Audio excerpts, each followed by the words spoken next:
I'm joined today by Susan Bordo, media critic, cultural historian, and feminist scholar. Her latest book is The Destruction of Hillary Clinton. Susan, it's so great to talk to you. And I found as I read the book, there's so much in the book that I agree with, but I also found that there were some aspects of what happened in the 2016 election that were just sort of not discussed in the book at all, and we'll get to that. So let's first lay it out sort of at the top level for our audience. What do you see as having been responsible for Hillary Clinton's loss in November? Okay, central question. Well, I think that probably what's different in my account from many of the other accounts that are currently dominant is I see it as multifactorial.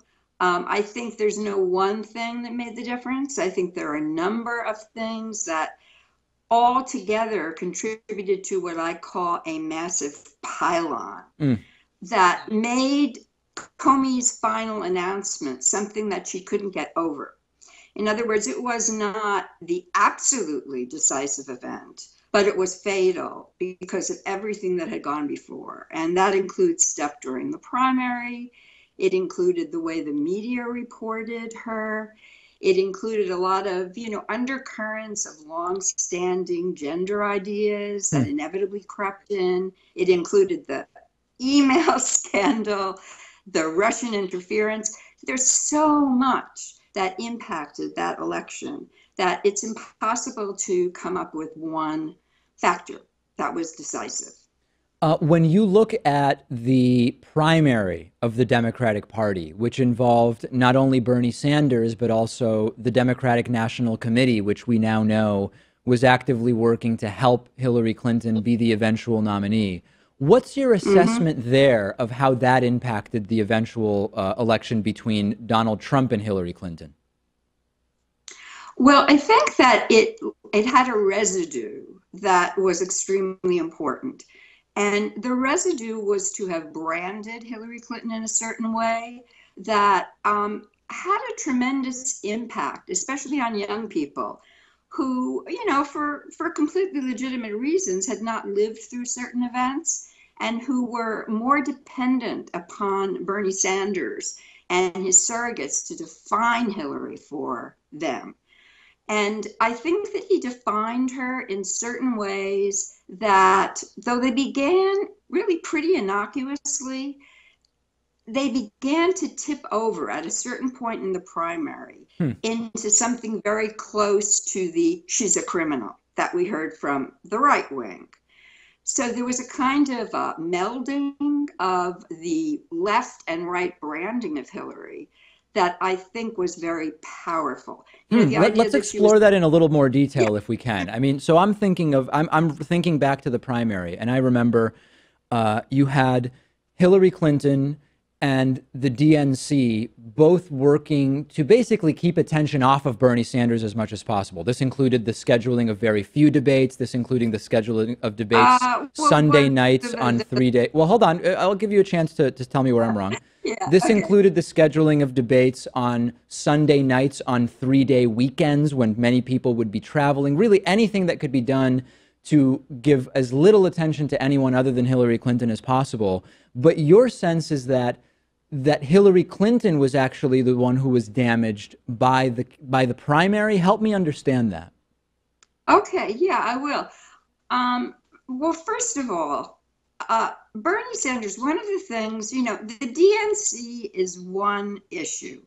And I absolutely agree that the DNC was behind Hillary Clinton. Okay, good. I might not agree on the specifics of it. I think that the number of debates that were scheduled were equivalent to the number of debates that have been scheduled in the past. I think that the particulars that the DNC were charged with don't always hold up. But let's get past the particulars. Well, I want to, on my show, I like to, when an assertion is made, I want to follow it through. Which particular assertion about the DNC that has been made do you find to have been not true? Okay, well, let's take the idea that, which I agree with, that the DNC was behind Hillary Clinton and ask why. If that's the case, why? Bernie Sanders wasn't a Democrat to begin with. He was an independent. Hillary Clinton had a long history of working cooperatively and collaboratively with members of the Democratic Party, which Bernie didn't have. So she had a history of relationships. I mean, you know, the way it has been presented, the way I think a lot of Bernie people took it was there was this conspiracy against him. Well, no, I don't think we have to go to conspiracy, but what you said, what you said is basically because of Hillary Clinton's historical relationship with the people running the DNC, that's why the DNC wanted her to win. Isn't that the definition of cronyism? You could call it cronyism, or you could call it, you know, decades of working together with people in a way that allowed them to feel listened to, included, that allowed them to feel that this was a leader that would be able to embrace a large tent. Bernie, for all that he has many sterling qualities, has no record of being able to do that. Is that true, though? I mean, dating all the way back to being a mayor in Vermont, being in the House of Representatives and all of the committees he participated in there, being a senator. I mean, certainly there's on paper fewer candidates that were more qualified than Hillary Clinton. I was one of the first to admit it. I mean, her record, whether you agree or disagree with her views, it's hard to find someone with more experience than Hillary Clinton, but to call Bernie Sanders inexperienced also doesn't really seem right. I mean, we're talking about a guy who's been in politics for 50 years. Yeah, he's establishment, which of course he did not ever own. He's been in politics, you know, for decades and decades and decades. But in terms of him spearheading efforts in the Senate, now I can't speak to him as mayor of Vermont. I cannot speak to, you know, he may have been a fabulous mayor, but in terms of his ability to work in the larger arena of Congress, he doesn't have a very distinguished record. Now, I don't think that disqualifies him, but I do think that when you look at Hillary's record, people knew her. They knew her as someone they could work with. They knew her as someone who they could pass bills with. Bernie ran as, you know, you can't have it both ways. You can't both run as an outsider and at the same time claim that you are just as respected and have just as good a record of working with people as your so-called establishment candidate. Well, in terms of being respected, he did have a higher favorability rating than Hillary Clinton, so at least some people did respect him more, right? Well, wait, by whom? I thought we were talking about people in Congress now. If we're moving fair enough. To talk about, if we're moving to talk about the public, Bernie was never tried. You know, Hillary was the target. She was the person to beat. She was the person that the GOP from the very beginning felt they had to take down. If Bernie had ever gotten himself in a position, nothing bad was ever, I mean, think about the onslaught of faux scandals and nasty epithets and the way Hillary was dragged through the mud. I mean, you can go back farther than just this election. Yeah, although Bernie also, I mean, think Bernie was fighting in a way against both Hillary and the DNC. I mean, when the leaked emails revealed that Clinton staffers and DNC staffers were thinking of making Bernie's lack of religion an issue, that's pretty low, right? I mean, that's pretty bad to be going on within the Democratic Party. Bernie himself said, and I'm sorry, I can't quote it exactly because I don't have my book in front of me, that everything that they found in the DNC emails, they would find similar things in their campaign emails had they looked in them. Bernie himself, you know, it was Bernie's surrogates and followers who were so upset about those emails. Bernie himself said, this goes on in campaigns all the time. People do opposition research. They're ready to come up with dirt. And in fact, the Republicans, I mean, I shudder as a Jew. I shudder to think of what would have happened if the GOP had gotten their hands on Bernie Sanders.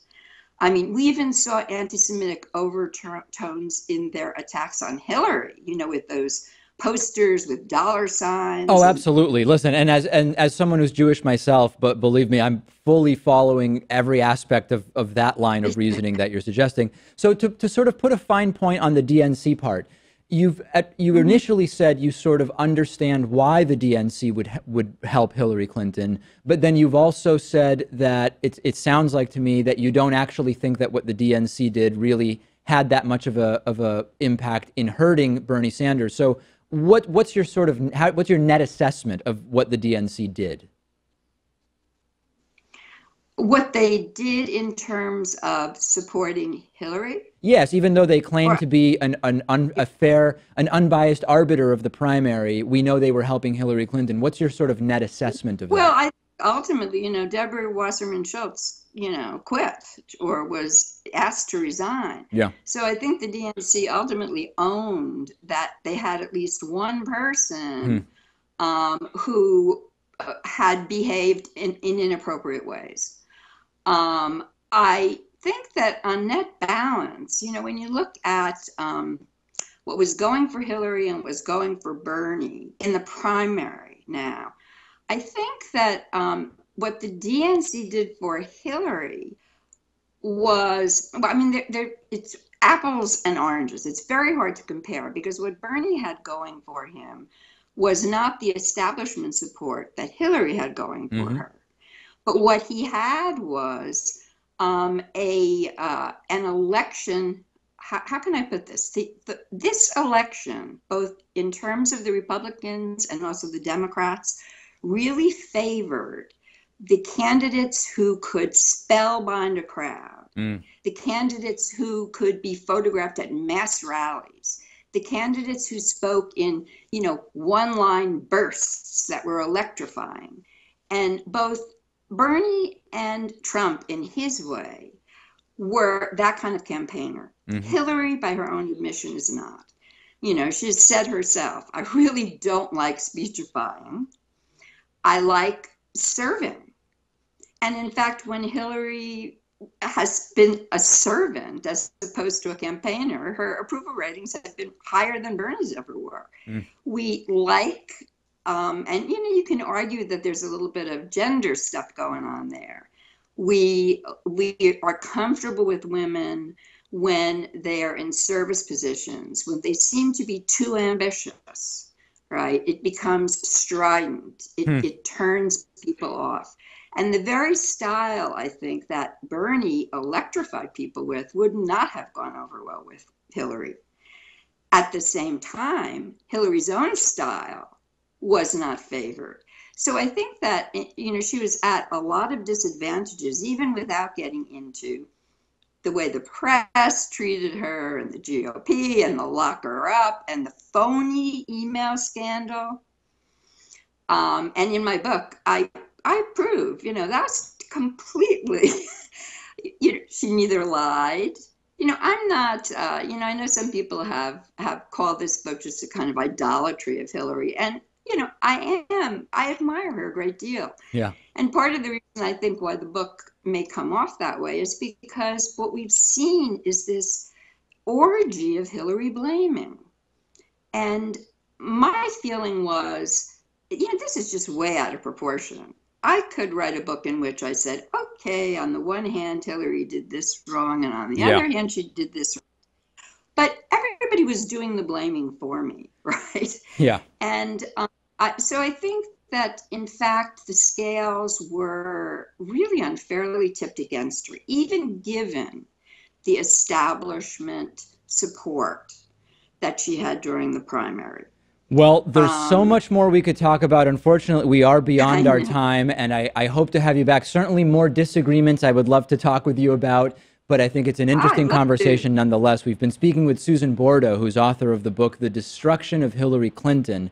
Thanks so much for talking to me today. Thank you, David. I've enjoyed it.